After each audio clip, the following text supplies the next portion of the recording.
জোবায়ের নামক একজন ভাই জানতে চেয়েছেন, নামাজে কখন কখন সাহু সিজদা করতে হয়? স্বাভাবিকত নামাজে কোনো ওয়াজিব যদি তরক হয় তাহলে সাজদায়ে সাহু দিতে হয়। নামাজে যে সমস্ত ওয়াজিবগুলো আছে সেগুলো জানতে হবে, সেগুলোর কোনোটি ছুটে গেলে সাহু সিজদা করতে হবে। এবং নামাজের কোনো রোকন যদি বেড়ে যায় তাহলে সাহু সিজদা করতে হবে।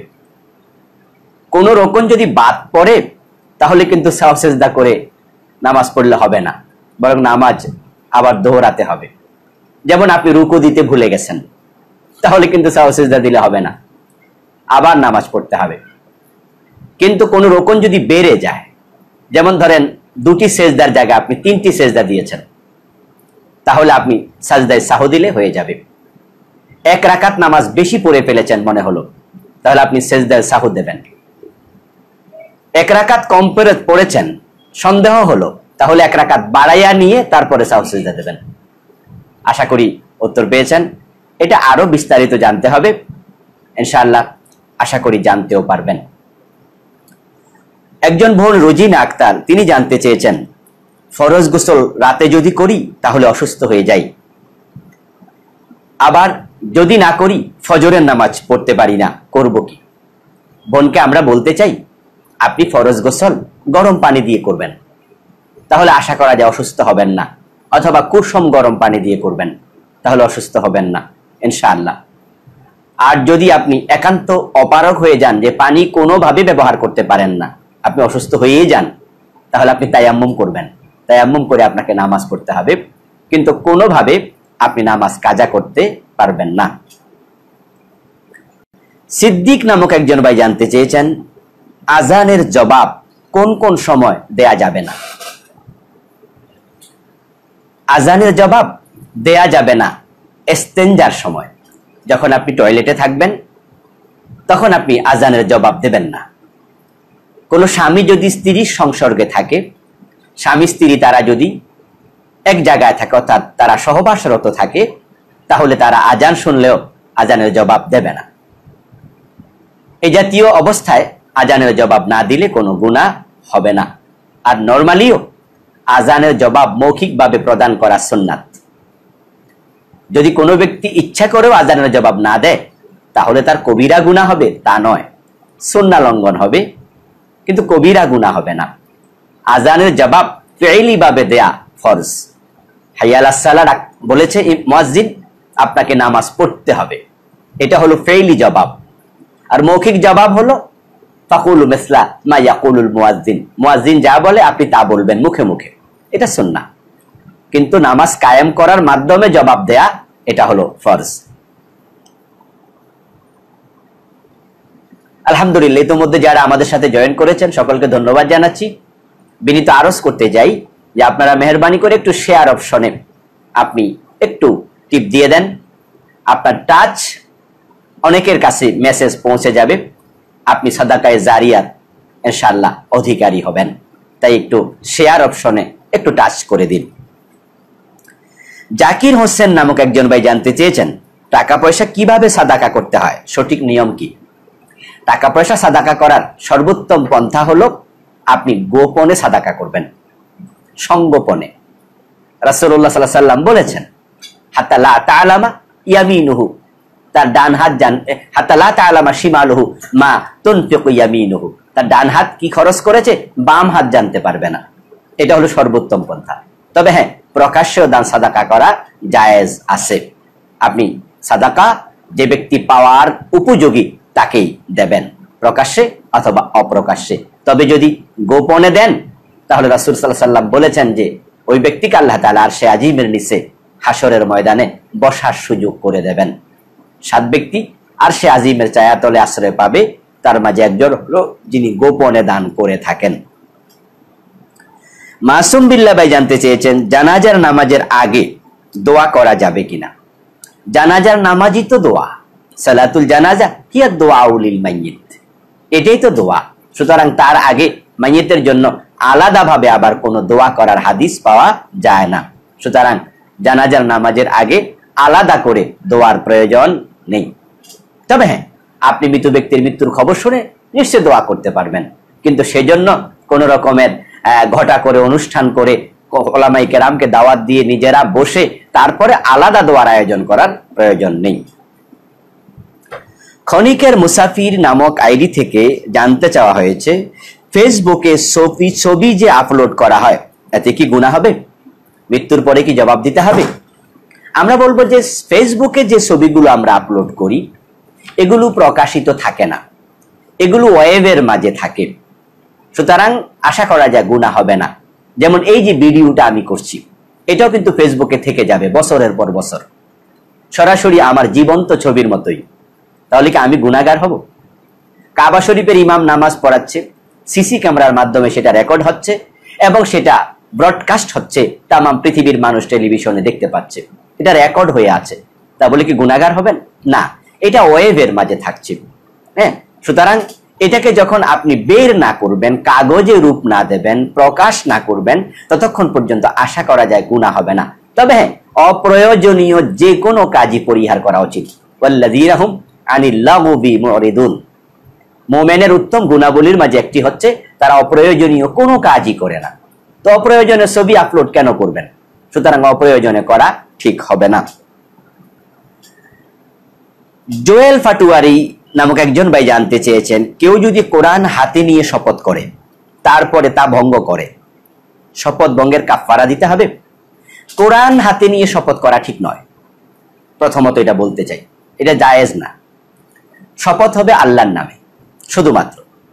এই জন্য যদি কখনো শপথ করা লাগে আল্লাহর নামে করবেন, অন্য কোনো জিনিসের নামে নয়, কোরআন হাতে নিয়ে নয়। এরপরেও একদল আলেম বলেছেন কোরআন যেহেতু আল্লাহর সিফাত, এটা আল্লাহর কালাম, এজন্য যদি কোনো ব্যক্তি কোরআন নিয়ে কসম করে আল্লাহর নামের কসমের মতোই তার হুকুম হবে। তাই যদি এই শপথ কেউ করে তাকে শপথ রক্ষার চেষ্টা করতে হবে। আর এই শপথ যদি সে ভঙ্গ করে তাহলে আল্লাহর নামে কসম করে কসম ভঙ্গ, শপথ ভঙ্গ করলে, কোরআন হাতে নিয়ে শপথ করে শপথ ভঙ্গ করলে একই মাসআলা হবে। সেটা হলো সে 10 জন মিসকিনকে খাবার দেবে এক বেলা। যদি এর সামর্থ্য না থাকে তাহলে 3টি রোজা রাখবে। তাহলে আশা করা যায় শপথ ভঙ্গের যে গুনাহ হয়েছিল আল্লাহ তাআলা সে গুনাহ থেকে তাকে মুক্ত করে দেবেন। আলমগীর ভাই জানতে চেয়েছেন, ব্যবসায় নগদে একরকম মূল্য, বাকিতে আরেক রকম মূল্য নেওয়া যাবে কি? দোকানদার নগদে বিক্রি করলো কোনো মাল 10 টাকা কেজি, বাকিতে বিক্রি করলে সেটা 11 টাকা কেজি, এটাই বোঝাতে চেয়েছেন জায়েজ হবে কিনা? হ্যাঁ, জায়েজ হবে, তবে যিনি ক্রেতা তাকে এটা জানাতে হবে। ক্রেতাকে জানাতে হবে যে আপনার কাছে আমি বাকিতে বিক্রি করার কারণে আমি 1 টাকা বেশি ধরছি, কারণ যেহেতু আমার পুঁজিটা আপনার কাছে আটকা পড়ে আছে। যদি আপনি নগদে কিনতেন তাহলে তো এই পুঁজি দিয়ে আমি আরো ব্যবসা করতে পারতাম। না জানিয়ে যদি করে তাহলে এটা অনেকটা প্রতারণার মতো হয়ে যাবে, এজন্য এটা জানিয়ে করা উচিত। ইউসুফ নামে একজন ভাই জানতে চেয়েছেন, 2 সাজদার মাঝখানে কোনো দোয়া আছে কি? হ্যাঁ, নিশ্চয়ই আছে। 2 সাজদার মাঝখানে আল্লাহুম্মা মাগফিরলি ওয়ারহামনি ওয়াহদিনি ওয়াফিনি ওয়ারযুকনি, এই দোয়াটা হাদিসে পাওয়া যায়। আপনারা এই দোয়াটি মুখস্থ করবেন এবং দোয়াটার অর্থ চমৎকার। আল্লাহুম্মা মাগফিরলি, আল্লাহ আমাকে ক্ষমা করে দাও, ওয়ারহামনি, আমার উপর রহম করো, আফিনি, আমাকে মাফ করো, এরপরে ওয়াহদিনি, আমাকে তুমি হেদায়াত দাও, ওয়ারযুকনি, তুমি আমাকে রিজিক দাও। এই দোয়াটা আপনি করবেন 2 সেজদার মাঝখানে। এই দোয়া পড়লে তাহলে সেজদায় তাড়াহুড়োটা থাকে না, তাদিলে আরকানটা ঠিকভাবে পালন হয়। এক সেজদা থেকে সোজা হয়ে উঠে বসা, আরেক সেজদা দেওয়ার আগে, এটা কিন্তু ওয়াজিব। রুকু থেকে সোজা হয়ে দাঁড়ানো ওয়াজিব, তারপরে সেজদা যাওয়া। তো যদি রুকু থেকে দাঁড়িয়ে আমরা রব্বানা লাকাল হামদ হামদান কাসীরান তাইয়িবান মুবারাকান ফি এগুলো পড়ি, তাহলে আমাদের তাদিলে আরকানটা একবারে ডেফিনিটলি পালন হয়। আর যারা শুধুমাত্র সামি আল্লাহু লিমান হামিদা রব্বানা লাকাল হামদ পর্যন্ত পড়ে তারা তাড়াহুড়ো করে, এজন্য তাদিলে আরকানে একটু ডিস্টার্ব হয়ে যায়। তো 2 সেজদার মাঝখানে দোয়াটা যদি আপনি পড়েন তাহলে আপনার দোয়ার সওয়াবটাও হলো, তাদিলে আরকানটাও সুন্দরভাবে পালন হলো। সোয়াইব নামক একজন ভাই জানতে চেয়েছেন, মুহাররম পুরুষের সামনে মুহাররামা নারীর পর্দা কতটুকু, সতর কতটুকু? মুহাররম পুরুষের সামনে অর্থাৎ ভাইয়ের সামনে, বাবার সামনে, শ্বশুরের সামনে, আপন মামার সামনে, আপন চাচার সামনে, যাদের সাথে বিয়ে হওয়া হারাম তারাই হলো মুহাররম পুরুষ। তাদের সাথে মুহাররামা নারী পর্দার অংশ হলো হাঁটু থেকে নাভি, এতটুকু ঢেকে রাখা আবশ্যক, রাখতেই হবে। এটা একজন নারীর সাথে আরেক নারীরও পর্দা, আর বাকি অংশটুকু ঢেকে রাখা উত্তম। এটা শালীনতা। যদি আপনার বোন আপনার সামনে চুল খোলা রাখে, আপনার মা আপনার সামনে তার ধরেন ঘাড় খোলা, পেট খোলা, আপনার মা কাপড় পরে বসে আছে, তার পেটের কাপড়টা একটু সরে গেছে, যদি আপনি ছেলে আপনি দেখে ফেলেন, কবিরা গুনাহ হবে না? উনার সতর না আপনার সামনে, এটা পরপুরুষের সামনে সতর। যদি আপনার বোন আপনার সামনে মাথার চুল খুলে রাখে, একবার মাথার মাঝে কোনো কাপড়ই নাই, ওর নাও নাই, একবার আপনার সামনে দাঁড়িয়ে দাঁড়িয়ে সিটি কাটতেছে আপনার বোন, আর আপনি দেখছেন, গুনাহ হবে না? তার ঘাড় দেখা যাবে, হাত দেখা যাবে, তবে তার বুক এবং পিঠ ঢেকে রাখা এটা উচিত, এটা শালীনতার অংশ। এটা আমরা সাজেস্ট করব যে আমরা যতটা পারি ঢেকে থাকব। তবে যদি কখনো কাপড় চোপড় পরেও যায় মুহাররাম পুরুষের সামনে মুহাররামা নারীর, তাহলে সতর ঢাকা এবং খোলার অপরাধী হবে না। মনির ইসলাম ভাই জানতে চেয়েছেন, জানাজার নামাজে সূরা ফাতিহা পড়া যাবে কি? এ বিষয়ে আমরা কথা বলেছি, যাবে। ইবনে আব্বাস রাদিয়াল্লাহু তাআলা আনহুমা বলেছেন এটা সুন্নাহ। যেহেতু সরাসরি তিনি সুন্নাহ শব্দটি বলেছেন, সূরা ফাতিহা পড়া জানাজার নামাজের প্রথম তাকবীরের পরে সূরা ফাতিহা পড়া সুন্নাহ। ওলামায়ে আহনাফেরও অনেক বড় বড় আলেমরা বলেছেন যে জানাজার নামাজে সানা হিসাবে সূরা ফাতিহা পড়া যাবে। আর অন্যান্য মাসলাকের আলেমরা তো এটা সুন্নাহই মনে করেন, এবং ইবনে আব্বাস রাদিয়াল্লাহু তাআলা আনহুমা বলেছেন এটা মিনাস সুন্নাহ আন ইকরা আল ফাতিহা ফি সালাতিল জানাজা, জানাজার নামাজে সূরা ফাতিহা পড়া ইবনে আব্বাস সুন্নাহ বলেছেন, সুতরাং পড়া যাবে। আবার ইবনে ওমর রাদিয়াল্লাহু তাআলা আনহু সহ একাধিক সাহাবীর আমল পাওয়া যায়, উনারা জানাজার নামাজে কোনো কেরাত পড়তেন না, বরং সানা পড়তেন প্রথম তাকবীরের পরে। এজন্য উলামায়ে হানাফ সানা পড়ার ব্যাপারে উনাদের মতামত ব্যক্ত করেছেন। কিন্তু যদি কেউ সানা হিসাবে সূরা ফাতিহা পড়ে জানাজার নামাজে কোনো অসুবিধা নেই। নাসির উদ্দিন ভাই জানতে চেয়েছেন শিয়ালের গোশত খাওয়া যাবে কিনা? না ভাই, শিয়ালের গোশত খাওয়া যাবে না, কারণ শিয়াল হিংস্র প্রাণীর অন্তর্ভুক্ত, আর হিংস্র প্রাণী খাওয়া জায়েজ নাই। রাসূল সাল্লাল্লাহু আলাইহি সাল্লাম এই হিংস্র প্রাণী চামড়া ব্যবহার করতে নিষেধ করেছেন। আর মাংস খাওয়ার ব্যাপারে হাদিস সুস্পষ্ট, কালান নবী সাল্লাল্লাহু আলাইহি ওয়াসাল্লাম কুল্লু যিনাবিন মিনাস সিবা ফাআকলুহু হারাম, যে যিনাব যেগুলো হিংস্র প্রাণী যেগুলো শিকার করে খায়, এই জাতীয় প্রাণীর মাংস খাওয়া হারাম, সুতরাং শিয়ালের মাংস খাওয়া যাবে না। যদিও এক দুইজন আলেম শিয়ালের মাংস খাওয়ার পক্ষে মতামত দিয়েছেন, কিন্তু হাদিসের সুস্পষ্ট বক্তব্য, অধিকাংশ আলেমের বক্তব্য শিয়ালের মাংস খাওয়া যাবে না। আমাদের দেশে কথা আছে শিয়ালের মাংস খেলে বাত রোগ ভালো হয়ে যায়, এজন্য অনেকে ঔষধ হিসাবে শিয়ালের মাংস খেয়ে থাকেন। আমরা বলবো না, হারাম ঔষধ হিসাবে গ্রহণ করা যাবে না। সুতরাং বাত রোগের জন্য অন্য চিকিৎসা নেন। কেউ যদি বলে যে কুকুরের মাংস খাইলে বাত ভালো হয়, তাহলে কুকুরের মাংস খাওয়া শুরু করবো নাকি আমরা? সুতরাং এটা ঠিক হবে না। আরিফ হোসেন ভাই জানতে চেয়েছেন মানত করার পর যদি মানতের শর্ত পূর্ণ না হয় তাহলে কি মানত আদায় করতে হবে না আদায় করতে হবে না? যেমন আপনি বলেছেন যে আমার ছেলে যদি সুস্থ হয় তাহলে আমি এটা করব, কিন্তু ছেলেটা মারা গেল, তাহলে আপনি ওটা করা লাগবে না। যদিও মানত করার মাঝে কোনো কল্যাণ নেই, হাদিসে মানত করার ব্যাপারে নিরুৎসাহিত করা হয়েছে। রাসূলুল্লাহ সাল্লাল্লাহু আলাইহি ওয়াসাল্লাম বলেছেন মানত কোনো কল্যাণ ডেকে আনে না, কোনো অকল্যাণ দূরও করে না, বরং কৃপণ থেকে কিছু টাকা বের হয়। এই জন্য মানতের মাঝে কোনো কল্যাণ নেই, তবে মানত করলে মানত পূর্ণ করতে হবে, এটা আবার ওয়াজিব। আশা করি বুঝতে পেরেছেন। মামুন ভাই জানতে চেয়েছেন সুদখোর ব্যক্তির বাসায় টিউশনি করা এবং টাকা গ্রহণ করা, টিউশনি করাইয়া এবং খাবার দিলে খাবার গ্রহণ করা জায়েজ হবে? হ্যাঁ, টাকাটা নেওয়া জায়েজ হবে, কিন্তু খাবারটা এড়িয়ে চলা ভালো। টাকাটা কেন জায়েজ হবে? কারণ এটা আপনার পারিশ্রমিক। একজন রিক্সাওয়ালা রিক্সা চালালো, এখন যে রিক্সা চড়ে সে সুদ খায়, তাই বলে কি ভাড়া নেবে না? ভাড়া কিন্তু নিতে পারবে, কারণ এটা তার পারিশ্রমিক। আমি যদি কারো বাসায় কাজ করি আর সে খারাপ মানুষ হয়, চোর হয়, ডাকাত হয়, আমি কাজ করে টাকা নিতে পারবো। ডাকাতি করছে, চুরি করছে, এটা তার ব্যাপার, কিন্তু আমারটা এটা পারিশ্রমিক। এখন খাবারটা যেহেতু পারিশ্রমিকের অংশ নয়, এই হিসাবে খাবারটা আপনি গ্রহণ না করলেও পারেন। তবে যদি আপনি মনে করেন যে না, এটা আমার পারিশ্রমিকের অংশ, আমি সেখানে টিউশনি করতে যাব, একটু নাস্তা খাওয়ার অধিকার আমার আছে, এটা আমার পারিশ্রমিকের মতোই, তাহলে আপনি খাবারও গ্রহণ করতে পারবেন। মাসুদুর রহমান ভাই জানতে চেয়েছেন অফিস থেকে লোন নিয়ে বাড়ি করা যাবে? হ্যাঁ, লোন নিয়ে নিশ্চয় বাড়ি করা যাবে, কিন্তু লোনের টাকা যে পরিমাণ নিয়েছেন ঠিক ওই পরিমাণ ফেরত দেবেন, তাহলে যাবে। কিন্তু বেশি দিলে সুদ হবে। খাওয়া যাবে না, দেওয়া যাবে না, দুটাই হারাম। আশা করি বুঝতে পেরেছেন। শামীম আকন্দ ভাই জানতে চেয়েছেন, প্রথম বৈঠকে ভুলে তাশাহুদের সাথে দুরূদ শরীফ পড়ে ফেললে সিজদায়ে সাহু দিতে হবে? হ্যাঁ, উলামায়ে হানাফ বলেন, যদি কোনো ব্যক্তি প্রথম বৈঠকে অর্থাৎ 3 রাকাত অথবা 4 রাকাত বিশিষ্ট নামাজের 2 রাকাতের পরে যে বৈঠক হয়, ওই বৈঠকে যদি কেউ তাশাহুদের পরে দুরূদ শরীফ পড়ে, তাহলে তাকে সিজদায়ে সাহু দিতে হবে। আর অন্যান্য মাসলাকের উলামাগণ বলেন সিজদায়ে সাহু দিতে হবে না। তা আমরা যেহেতু হানাফি মাসলাক ফলো করি, সুতরাং আমরা কেউ যদি দুরূদ শরীফ পড়ে সিজদায়ে সাহু দেব। আলহামদুলিল্লাহ, অনেকেই ইতিমধ্যে জয়েন করেছেন, সকলকে ধন্যবাদ জানাচ্ছি। যারা এখনো শেয়ার করেননি, মেহেরবানি করে একটু শেয়ার করার জন্য বিনীত আরজ করছি। ফজলে রাব্বি ভাই জানতে চেয়েছেন, আল্লাহ তাআলার আকৃতি সম্পর্কে আমাদের আকীদা কেমন হওয়া উচিত? আল্লাহ তাআলার সূরত সম্পর্কে আমাদের আকীদা হওয়া উচিত যে আল্লাহ নিরাকার নয়, বরং আল্লাহর আকৃতি আছে, কিন্তু কেমন সেটা আমরা জানি না। আল্লাহর চেহারা আছে, আল্লাহর হাত আছে, আল্লাহর পা আছে, এগুলো কোরআন হাদিসে সুস্পষ্ট ভাবে শব্দগুলো আছে।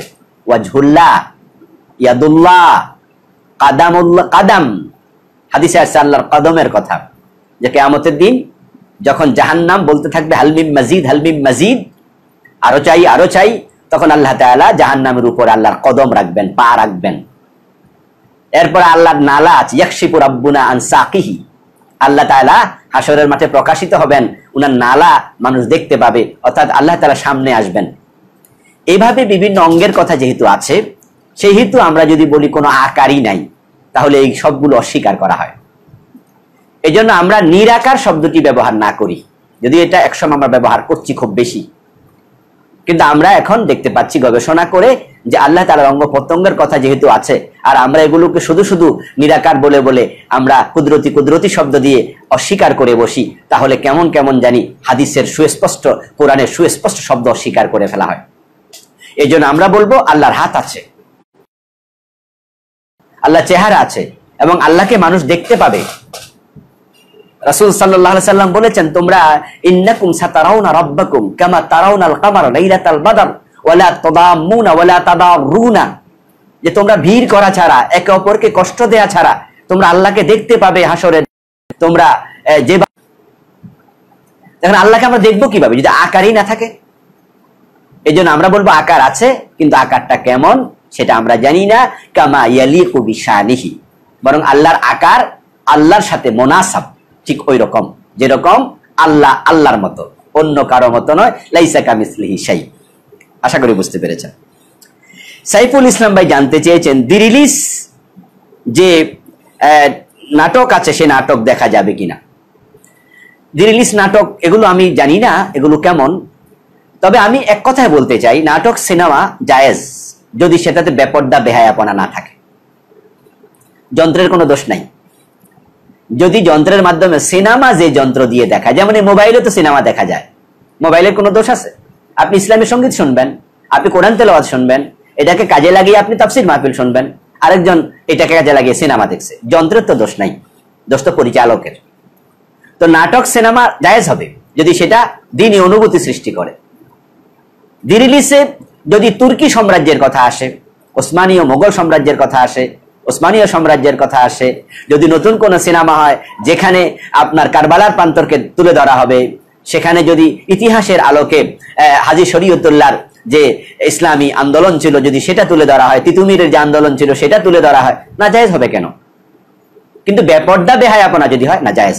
তো দিরিলিসে যদি বেপরদা বেহায়াপনা থাকে, বলবো জায়েজ নাই। ইউসুফ জুলাইখা নাম দিয়েছে একটা নাটকের, দেখলাম যে এর মাঝে বেহায়াপনা আছে। আমি রাস্তার পাশে দেখছি অনেক বড় বিলবোর্ড, সেখানে সাজিয়ে গুজিয়ে মহিলা রেখে দাঁড় করায় রাখা হয়েছে, বিলবোর্ডের মাঝে নাম লেখা ইউসুফ জুলাইখা।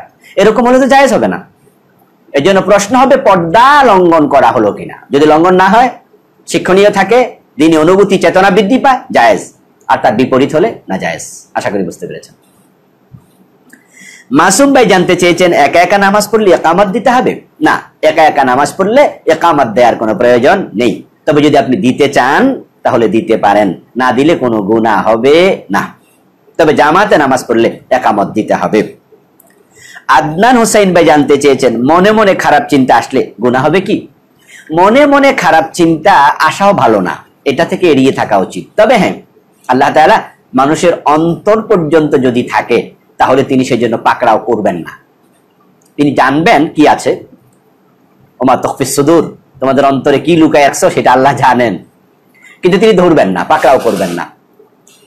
যখন আবার কোনো বিষয় অন্তরে আসার পরে সেটা নিয়ে আপনি তৃপ্তি পান, এটাকে কর্মের দিকে রূপ দেন, তাহলে কিন্তু গুনাহ হয়ে যাবে। অন্তরে চিন্তাকে সিদ্ধান্তে রূপ দিয়েছেন তাহলে গুনাহ হবে। আর যখন অন্তরের চিন্তা অন্তর পর্যন্ত থাকবে, এটাকে বাস্তবে রূপ দেননি, কোনো মজা উপভোগ করেননি, অন্তরে এসেছে সরাই দিয়েছেন, তাহলে আশা করা যায় গুনাহ হবে না। তানহা নামক একজন বোন জানতে চেয়েছেন, জুয়েলারি ব্যবসায়ীদের জন্য ছেলেদের স্বর্ণের আংটি বানিয়ে বিক্রি করা জায়েজ হবে? ছেলেদের জন্য স্বর্ণ ব্যবহার করা জায়েজ নাই। সেই হেতু জুয়েলারি যারা ব্যবসায়ী, যারা যদি মুসলিম হয়, তাদেরকে আমরা বলবো আপনারা ছেলেদের আংটি বানাবেন না। কারণ যেহেতু আল্লাহ তাআলা কোরআন মাজিদে বলছেন, ওয়ালা তাআওয়ানু আলাল ইসমি ওয়াল উদওয়ান, তোমরা গুনার কাজে, সীমা লঙ্ঘনের কাজে কাউকে সহযোগিতা করো না।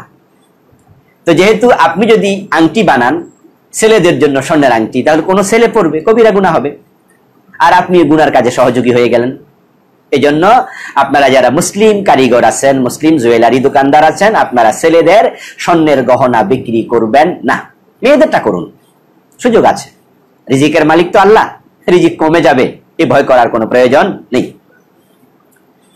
রাফিউল্লাহ ভাই জানতে চেয়েছেন, একই ব্যক্তির একাধিক জানাজার নামাজ পড়া কি ঠিক হবে? আসলে প্রয়োজন নেই। জানাজার নামাজ পড়া ফরজে কিফায়া। একজনের যদি একবার জানাজার নামাজ হয়ে যায়, ফরজে কিফায়া আদায় হয়ে গেল, দ্বিতীয়বার প্রয়োজন নেই। এরপরও আমাদের দেশে দ্বিতীয়বার তৃতীয়বার জানাজা হয়, তখন উলামায়ে কেরাম বলেন যে মাইয়াতের যিনি অভিভাবক ওয়ালি, তিনি যেন জানাজার প্রথম অংশগ্রহণ না করে। তো তিনি অংশগ্রহণ না করলে তার সুবাদে দ্বিতীয়বার জানাজা হতে পারে। দুইবার জানাজা হয়েছে, দুইবারেই ওয়ালি অংশগ্রহণ করেনি, তাহলে অভিভাবক অংশগ্রহণ না করলে তার সুবাদে তৃতীয় জানাজাও হতে পারে, ওর ওসিলা। কিন্তু স্বাভাবিকভাবে আমরা বলি কোনো প্রয়োজন নেই। হাসানুজ্জামান ভাই জানতে চেয়েছেন, কবর জিয়ারত করা সুন্নাহ পদ্ধতি কি? কবর জিয়ারত করার সুন্নাহ পদ্ধতি হলো আপনি কবরে গিয়ে সালাম দেবেন। রাসূল সাল্লাল্লাহু আলাইহি সাল্লাম কবরে গিয়ে সালাম দিতেন, তারপরে আবার কবরস্থ ব্যক্তির জন্য নিজের জন্য দোয়া করতেন। তিনি বলতেন, আসসালামু আলাইকুম আহলাদ দিয়ার মিনাল মুমিনিনা ওয়াল মুমিনাত ওয়াল মুসলিমিনা ওয়াল মুসলিমাত আনতুম লানা সালাম নাহনু লাকুম তাবা ইনশাআল্লাহু বিকুম লাহিকুন নাসআলুল্লাহ লানা ওয়া লাকুমুল আফিয়া। এইভাবে অন্যান্য শব্দ দোয়া আছে। সালাম দেওয়ার পরে তিনি বলতেন, তোমরা আগে গিয়েছো, আমরা পরে আসছি, তোমাদের সাথে আমাদের সাক্ষাৎ হবে। এরপরে বলতেন, আল্লাহর কাছে আমাদের জন্য তোমাদের জন্য ক্ষমা প্রার্থনা করছি। তাহলে আপনি এ দোয়া করতে পারেন। কিন্তু কবরের পাশে দাঁড়িয়ে সূরা ইয়াসিন পড়া, সূরা রহমান পড়া, সূরা ইখলাস 3 বার পড়া, সূরা নাস পড়া, এগুলো হাদিসে পাওয়া যায় না। কবরের পাশে দাঁড়িয়ে রাসূল সাল্লাল্লাহু আলাইহি ওয়াসাল্লাম এবং সাহাবায়ে কেরাম কোরআন পড়েছেন এমন কোনো বর্ণনা পাওয়া যায় না। বরং যারা শুহাদায়ে উহুদে গিয়ে, শুহাদায়ে উহুদের জিয়ারতে গিয়ে, উহুদের ময়দানে যারা আমির হামজা রাদিয়াল্লাহু তাআলা আনহু অন্যান্য শহীদদের কবরের পাশে দাঁড়িয়ে কোরআন শরীফ পড়তে শুরু করে, তখন আরব দেশের মুতাওয়া যারা আলেম যারা, তারা সরাইয়া দেয়। তারা বলে, এটা কোরআন তেলাওয়াতের জায়গা না, তুমি সালাম দাও, দোয়া করো। রাসূল সাল্লাল্লাহু আলাইহি সাল্লাম কবর জিয়ারত করেছেন, সাহাবায়ে কেরাম করেছেন, তারা কবরের পাশে গিয়ে কোরআন তেলাওয়াত করেছেন এমন বর্ণনা পাওয়া যায় না। এজন্য আমরা সুন্নাহর আলোকে চলতে চাই। আল্লাহ তৌফিক দান করুন। ওমর ফারুক নামক একজন ভাই জানতে চেয়েছেন, আত্মহত্যাকারী কি মুমিন না কাফের? আত্মহত্যাকারীকে কাফের বলার সুযোগ নেই। আত্মহত্যা কবিরা গুনাহ, তবে কাজটি একবারে জঘন্য, সে গুনাহ থেকে তাওবা করার সুযোগও পায়নি। ইন্নামাল আমালু বিল খাওয়াতিম, হাদিস হলো শেষ ভালো যার সব ভালো তার, শেষ খারাপ যার সব খারাপ তার। আপনার শেষটার উপর ডিপেন্ড করে আমলটা আল্লাহর কাছে পৌঁছবে। তো যে ব্যক্তি আত্মহত্যা করে সে তো কবিরা গুনাহ মুখে নিয়ে মারা যায়, এর চেয়ে লাঞ্ছনা করার কি হতে পারে? নাউযু বিল্লাহি মিন যালিক। তবে আমরা তাকে কাফের বলতে পারি না। এই জন্যই তো যারা আত্মহত্যা করে আমরা তাদের জানাজার নামাজ অনুমোদন করি। যদি ওলামায়ে কেরাম বলেন যে বড় কোনো আলেম তার জানাজার ইমামতি করবে না, কিন্তু তার জানাজাই হবে না, তাকে জানাজা ছাড়া দাফন করো, এমন কথা কেউ বলে না। জানাজা হয়। এই জানাজা হওয়া প্রমাণ করে সে কাফের না, কারণ সে যদি কাফের হয়ে যেত তাহলে তার জানাজার নামাজের অনুমোদন করা হতো না। মোতালেব নামক একজন ভাই জানতে চেয়েছেন, বিতির নামাজে উল্টা তাকবীর না দিলে নামাজ হবে? উল্টা কোনো তাকবীর নাই, তাকবীর তো ভালোই, আল্লাহু আকবার, তো আকবার আল্লাহ এরকম হলে না উল্টা হইতো, তাকবীর তো উল্টা হয় নাই, আপনি আল্লাহু আকবারে বলছেন। এটা বাংলাদেশে কেউ কেউ উল্টা তাকবীর বলে, আঞ্চলিক শব্দ, যদিও শব্দটি সঠিক শব্দ নয়। অর্থাৎ দোয়ায়ে কুনুত পড়ার আগে আল্লাহু আকবার বলা, এটা না বললে নামাজ নিশ্চয়ই হবে। দোয়ায়ে কুনুতের আগে রাসূল সাল্লাল্লাহু আলাইহি ওয়াসাল্লাম আল্লাহু আকবার বলেছেন, এটা হাদিসে মারফু দিয়ে প্রমাণিত নয়, বরং আল্লাহু আকবার বলাটা সাহাবায়ে কেরামের আমল দিয়ে প্রমাণিত, এটা মাওকুফ হাদিস দিয়ে প্রমাণিত। তাই সাহাবাদের আমলের আলোকে কোন কোন আলেমরা বলছেন যে আল্লাহু আকবার বলবে, এটা সাহাবাদের সুন্নাহ। যেহেতু রাসূল থেকে প্রমাণিত নয়, সেহেতু আল্লাহু আকবার না বলা রাসূলের সুন্নাহ। আপনি শেষ করলেন সূরা শেষ করে আপনি এবার দোয়ায়ে কুনুত পড়া শুরু করবেন, অথবা সূরা শেষ করে আপনি রুকুতে চলে যাবেন, রুকু থেকে উঠে আপনি এবার দোয়ায়ে কুনুত পড়বেন। কারণ হাদিসে দুইটাই পাওয়া যায়, রুকুতে যাওয়ার আগেও দোয়া কুনুত পাওয়া যায়, রুকু থেকে দাঁড়াইয়াও দোয়া কুনুত পড়া পাওয়া যায়। এই দোয়ায়ে কুনুত থেকেও হাত তুলে দোয়া করে, সেটাও মারফু হাদিস দিয়ে প্রমাণিত নয়। এটাও সাহাবায়ে কেরামের কেউ কেউ হাত তুলে দোয়া করেছেন দোয়ায়ে কুনুতে, কুনুতের দোয়াগুলো তারা হাত তুলে পড়েছেন। সাহাবায়ে কেরামের আমল থেকে পাওয়া যাওয়ার কারণে একদল আলেম হাত তুলে দোয়ায়ে কুনুত পড়াকে অনুমোদন করেন সাহাবীদের আমল হিসাবে। রিফা নামক একজন ভাই জানতে চেয়েছেন, কোন অমুসলিমের মৃত্যু সংবাদ শুনে ইন্না লিল্লাহ পড়া যাবে? অমুসলিমের মৃত্যু সংবাদ শুনে ইন্না লিল্লাহ পড়তে নিষেধ এমন কোন বক্তব্য নেই। ইন্না লিল্লাহ মৃত্যুর খবর শুনে পড়তে হবে এটাও হাদিস দিয়ে সাব্যস্ত নয়, বরং যেই কোনো বিপদের খবর শুনলে ইন্না লিল্লাহ পড়বেন, এটা হলো হাদিসের বক্তব্য, কোরআনের বক্তব্য। আল্লাহ তাআলা বলেন, ইযা আসাবাতহুম মুসিবাতুন ক্বালু ইন্না লিল্লাহ, তাদেরকে যখন বিপদ স্পর্শ করে তখন তারা ইন্না লিল্লাহ পড়ে। তো মুমিনের মৃত্যুর সংবাদটা একটা বিপদ, একজন ভালো মানুষ চলে গেল, এজন্য আমরা ইন্না লিল্লাহ পড়ি। কাফেরের মৃত্যুর সংবাদটা এটা বিপদ নয়, বিপদ নয়। কাফের তো ফেরারি আসামি, সে ব্যক্তি ফেরারি আসামি, আল্লাহরই মানে না, সুতরাং আল্লাহর নেয়ামত ভোগ করার তার কোনো অধিকারই নেই। আল্লাহকে স্বীকারই করে না, যে আল্লাহকে স্বীকার করে না সে আল্লাহর অক্সিজেন গ্রহণ করবে কেন? কোন অধিকার তার আছে? আল্লাহর দেয়া রিজিক সে কিভাবে নেবে? এই জন্য তার মৃত্যুটা বিপদের মৃত্যু সংবাদ নয়, এই জন্য ইন্না লিল্লাহ আমরা পড়ি না। তবে পড়লে হাদিসে নিষেধ আছে এমনটা নয়। কেউ কেউ পড়ে ফিনারি জাহান্নাম, এটা হাদিস দিয়ে সাব্যস্ত নয়। কোন কাফেরের মৃত্যু শুনে আপনি বলবেন যে সে জাহান্নামে চলে যাক, এই জাতীয় শব্দ হাদিসে পাওয়া যায় না, আমার চোখে পড়েনি, আল্লাহু আলাম। মুনাফ আব্দুল্লাহ ভাই জানতে চেয়েছেন, আহলে হাদিস নামে কোন মসজিদের নাম রাখা যাবে? মোটেও না, মোটেও না, এটা এক জঘন্য পরিভাষা। এইভাবে যদি কেউ হানাফি নামে আলাদা মসজিদ দেয়, শাফি নামে আরেকটা দেয়, হাম্বলি নামে আরেক মসজিদ দেয়, আহলে হাদিস নামে আরেকটা দেয়, গায়রে মুকাল্লাদ নামে আরেকটা দেয়, ইসলাম টুকরো টুকরো হয়ে যাবে। এই মানসিকতা গর্হিত মানসিকতা। এই জন্য পৃথিবীর কোথাও অনেকগুলো মুসলিম দেশে আল্লাহ যাওয়ার সুযোগ আমাকে দিয়েছে, কিন্তু আমি দেখিনি কোনো মুসলিম রাষ্ট্রে এরকম আলাদা নামে। হ্যাঁ, মসজিদ আছে, ব্যক্তির নামে হতে পারে, মসজিদে আবু বকর, মসজিদে অমর, মসজিদে আয়েশা। হ্যাঁ, মসজিদে আয়েশাতে যারা উমরা করতে অনেকে বাংলাদেশিরা যায়, মা আয়েশার নামে মসজিদ। কিন্তু এভাবে আহলে হাদিস নামে একটা দলের নামে মসজিদ, ইন্না লিল্লাহ, এই কাজটা বাংলাদেশে দেখা যায়।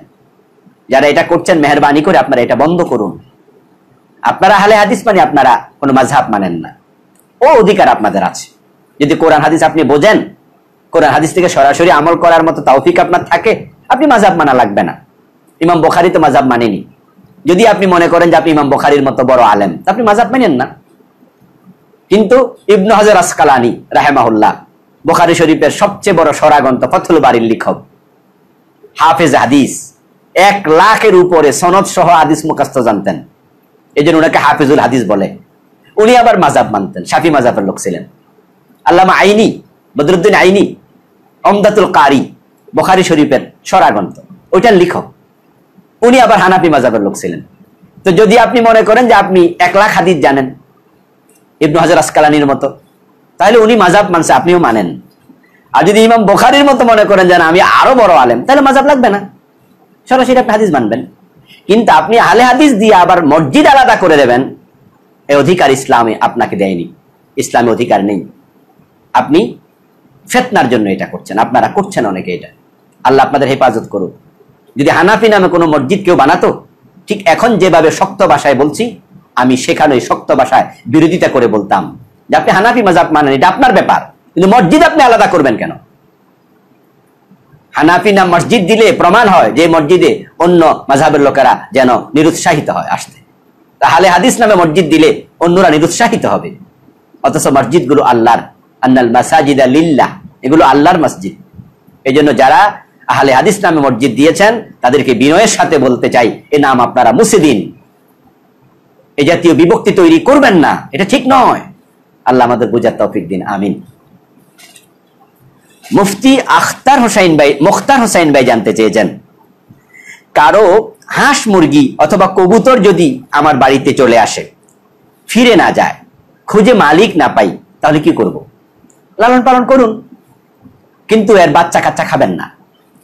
এগুলো আপনার মুরগির সাথে, হাঁসের সাথে, কবুতরের সাথে থাকুক, যেহেতু যাচ্ছে না। কিন্তু এগুলো খাবেন না, এগুলোর বাচ্চা খাবেন না, চিহ্নিত করে রাখবেন। যদি কখনো মালিক পাওয়া যায় তাহলে মালিককে দিয়ে দেবেন। আর যদি দেখেন যে মালিক পাচ্ছেন না, তাহলে ওইগুলো আপনি সাদাকা করার চেষ্টা করুন। যদি আপনি গরিব হন, খেতে পারবেন। আর যদি আপনি ধনী হন, তাহলে আমি বলবো যেহেতু এগুলোর মালিকানা আপনার নেই, না খেয়ে গরিবদেরকে সাদাকা করতে থাকুন, সওয়াব পেতে থাকবেন ইনশাআল্লাহ। মাহমুদুল হাসান ভাই জানতে চেয়েছেন, প্রস্রাবের রাস্তায় যদি নল লাগানো থাকে, এই অবস্থা নামাজের হুকুম কি? নামাজের হুকুম তো হুকুম ফরজ পড়তে হবে, কোন ওজরে নামাজ মাপ নাই। আল্লাহু আকবার। নামাজ এমন এক ইবাদত যেটা মুমিনের জীবন থেকে আলাদা হবে না। এখন নল লাগানো আছে, ওই অবস্থায় নামাজ পড়তে হবে, দাঁড়িয়ে না পারলে বসে, বসে না পারলে শুয়ে। প্রশ্ন হলো, নল দিয়ে তো প্রস্রাব করতে থাকে, প্রস্রাব করুক, কোনো অসুবিধা নেই, নামাজ হয়ে যাবে। তবে প্রতি ওয়াক্তের জন্য নতুন করে অজু করতে হবে। এক ওয়াক্তের জন্য আপনি অজু করে নামাজ পড়বেন, যত রাকাত, নফল, সুন্নাত, ওয়াজিব, ফরজ, ওই ওয়াক্তের ভিতরে আপনি যত নামাজ পড়ুন, প্রস্রাব ঝরুক, নামাজ হয়ে যাবে। ঠিক এইভাবে যাদের ব্লিডিং হয়, যে সমস্ত মা বোনেরা, আপনিও তাই করবেন। ইস্তেহাজা রোগী, আপনার হায়েজ শুরু হলে 15-20 দিনও বন্ধ হয় না, তো 10 দিন হায়েজ, বাকি সময়টা ইস্তেহাজা। ওই ব্লাড পড়ছে, ওই অবস্থায় নামাজ পড়তে হবে। ওয়াক্ত শেষ, অজু ভেঙে যাবে, নতুন করে আবার অজু করবেন। এইভাবে প্রস্রাবের নল লাগানো অবস্থায় আপনাকে নামাজ পড়তেই হবে। আবু বকর ভাই জানতে চেয়েছেন, সৌদি যে ওমরা করতে 15 দিন থাকি, এই 15 দিনে কয়বার ওমরা করা যাবে? হ্যাঁ, শুধু একবার। রাসূল সাল্লাল্লাহু আলাইহি ওয়াসাল্লাম যতবার তিনি হিজরতের পরে মক্কায় এসেছেন, এক সফরে একাধিক ওমরা করেন নাই, একবারই করেছেন। অথচ তিনি মক্কাতে 15 দিন 20 দিন ছিলেন, এমন সফরও ছিল। ইবাদতের প্রতি রাসূলের আকর্ষণ আমাদের চেয়ে লক্ষ কোটি গুণ বেশি ছিল, তিনি ইবাদত বেশি করতেন। তো যদি এক সফরে বারবার ওমরা করলে সওয়াব বেশি হতো, তা আল্লাহর হাবিব তো অনেকবার ওমরা করতেন, সুযোগও ছিল, নিষেধও ছিল না, কোনো বাধাও ছিল না, কিন্তু করেননি। এই জন্য তো মা আয়েশা রাদিয়াল্লাহু তাআলা আনহা যখন বিদায় হজে রাসূলের সাথে হজ করতে গেলেন, উনি হজ করেছেন, হায়েজের কারণে ওমরাটা করতে পারেননি, তাই ওনার মন খারাপ। আল্লাহর হাবিব জিজ্ঞাসা করলেন, আয়েশা মন খারাপ কেন, কাঁদছো কেন, চোখে পানি কেন? মা আয়েশা রাদিয়াল্লাহু তাআলা তখন বললেন যে সবাই হজও করেছে, ওমরাও করেছে, আর আমি তো পারলাম না, শুধু হজটাই করলাম, ওমরাটা তো আমার করা হলো না, যেহেতু আমার হায়েজ শুরু হয়ে গেছে। আল্লাহর হাবিব তখন বললেন, ঠিক আছে, তাহলে আব্দুর রহমানকে সাথে নাও, তোমার ভাই, সাথে নিয়ে তোমার ওমরাটা করে আসো। তখন তিনি তানঈম নামক জায়গায় গেলেন। ওই তানঈম নামক জায়গাতে এখন মা আয়েশার নামে মসজিদ, ওখানে গিয়ে তিনি ওমরার ইহরাম বেঁধে এসে ওমরা করলেন। সাথে উনার ভাই আব্দুর রহমান ছিলেন, কিন্তু আব্দুর রহমান রাদিয়াল্লাহু তাআলা আনহু উনি এই সুযোগটা কাজে লাগাইতে পারতেন, যে বোনে যেহেতু একটা ওমরা করে, তা আমিও একটা করে ফেলি, আমি তো তার সাথে আসছি। কিন্তু আব্দুর রহমান ওমরা করেন নাই। ইবাদতের প্রতি আগ্রহ কি কম ছিল আমাদের চেয়ে? সাহাবী নিশ্চয়ই বেশি ছিল। কেন করেন নাই? কারণ তিনি জানতেন যে রাসূল সাল্লাল্লাহু আলাইহি সাল্লাম এক সফরে একাধিক উমরা করতেন না। সুতরাং রাসূল যা করেননি সেটা না করার নাম ইসলাম, রাসূল যা ছাড়েননি সেটা না ছাড়ার নাম ইসলাম। এই জন্য আমরা বেশি বেশি তাওয়াফ করব, রাসূল এটা করতেন। মসজিদে হারামে বেশি বেশি নামাজ পড়বো, রাসূল এটা করতেন, নফল নামাজ প্রতি 1 রাকাতে 1 লক্ষ রাকাতের সওয়াব। কিন্তু আমরা এক সফরে একাধিক করব না। তবে হ্যাঁ, যদি আমরা আবার আমরা এহরাম বাঁধার যে মিকাত, সে মিকাত ক্রস করি, মিকাত ক্রস করলেন, আপনি একবারে গেলেন মক্কায়, ওমরা করলেন, তারপরে মদিনায় গেলেন, মদিনা থেকে আবার যদি মক্কায় আসেন তাহলে কিন্তু আপনি মিকাত ক্রস করে আসতে হবে। তখন আপনি আবার এহরাম বাঁধবেন, আবার ওমরা করার সুযোগ আছে, কারণ তখন সফর আর একটা না, সফর হয়ে গেছে 2টা। আশা করি বুঝতে পেরেছেন। মাইনুদ্দিন ভাই জানতে চেয়েছেন, অজুর শেষে কালেমায়ে শাহাদাত পড়ার সময় কি আকাশের দিকে মুখ তুলতে হবে? অজুর পরে কালেমায়ে শাহাদাত পড়া সুন্নাহ, এটা অনেক সওয়াবের কাজ, একাধিক হাদিস দিয়ে প্রমাণিত, সহিহ হাদিস দিয়ে। আশহাদু আল্লা ইলাহা ইল্লাল্লাহু ওয়া আশহাদু আন্না মুহাম্মাদান আবদুহু ওয়া রাসূলুহু, সেখানে আল্লাহুম্মা জাআলনি মিনাত তাওয়াবিন ওয়া জাআলনি মিনাল মুতাতাহহিরিন ওয়া জাআলনি মিন ইবাদিকাস সালিহিন। শুরুতে সুবহানাকাল্লাহুম্মা ওয়া বিহামদিক, তারপরে আশহাদু আল্লা ইলাহা ইল্লাল্লাহ পড়া। বিভিন্ন শব্দে হাদিস পাওয়া যায়, অজু শেষ করে পড়বেন, এটা সুন্নাহ। আকাশের দিকে মুখ তোলার প্রয়োজন নেই। যদি একটি হাদিস পাওয়া যায় আকাশের দিকে মুখ তোলার, তবে হাদিসটা মুহাদ্দিসিনে কেরাম বলেছেন মুনকার। বিন বাজ রাহিমাহুল্লাহ বলেছেন হাদিসটা মুনকার। সুতরাং আকাশের দিকে মুখ তোলার প্রয়োজন নেই, তবে আপনি তাশাহুদ পড়বেন, অনেক সওয়াব হবে। হাদিসে আসছে জান্নাতের 8টি দরজা আল্লাহ খুলে দেয় এই দোয়া যে ব্যক্তি পড়ে, তাশাহুদ যে ব্যক্তি পড়ে অজুর পরে। এটা খুব ফজিলতের একটি কাজ।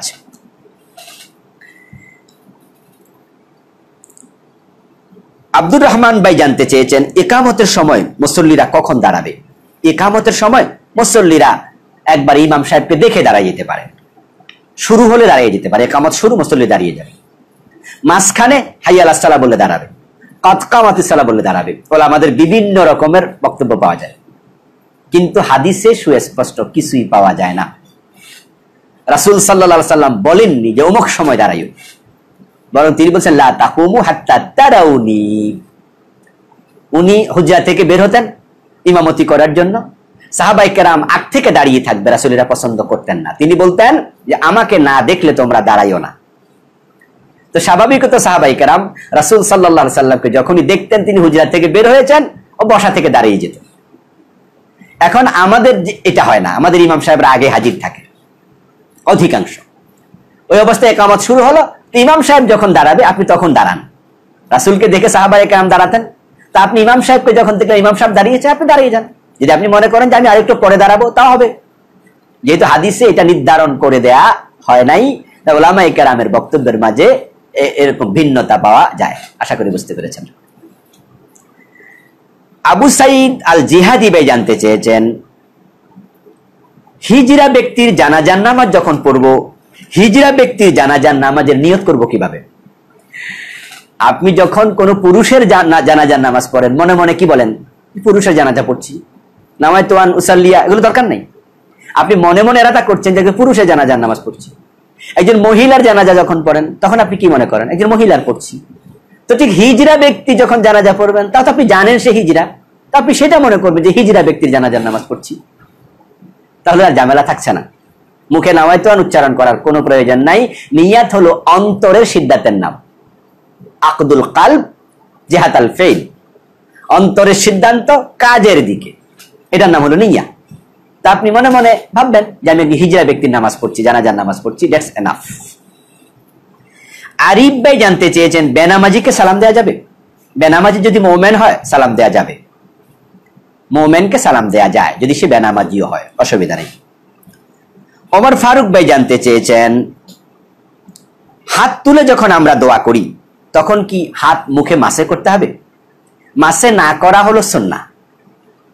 রাসূল সাল্লাল্লাহু আলাইহি সাল্লাম যখন হাত তুলে মুনাজাত করতেন, দোয়া শেষ তিনি হাত নামিয়ে ফেলতেন। তবে একটি হাদিসে পাওয়া যায় তিনি হাত মুছতেন, এই হাদিসটা একটু জয়ীফ। সহিহ হলো তিনি হাত তুলে দোয়া করার পরে হাত নামিয়ে ফেলতেন।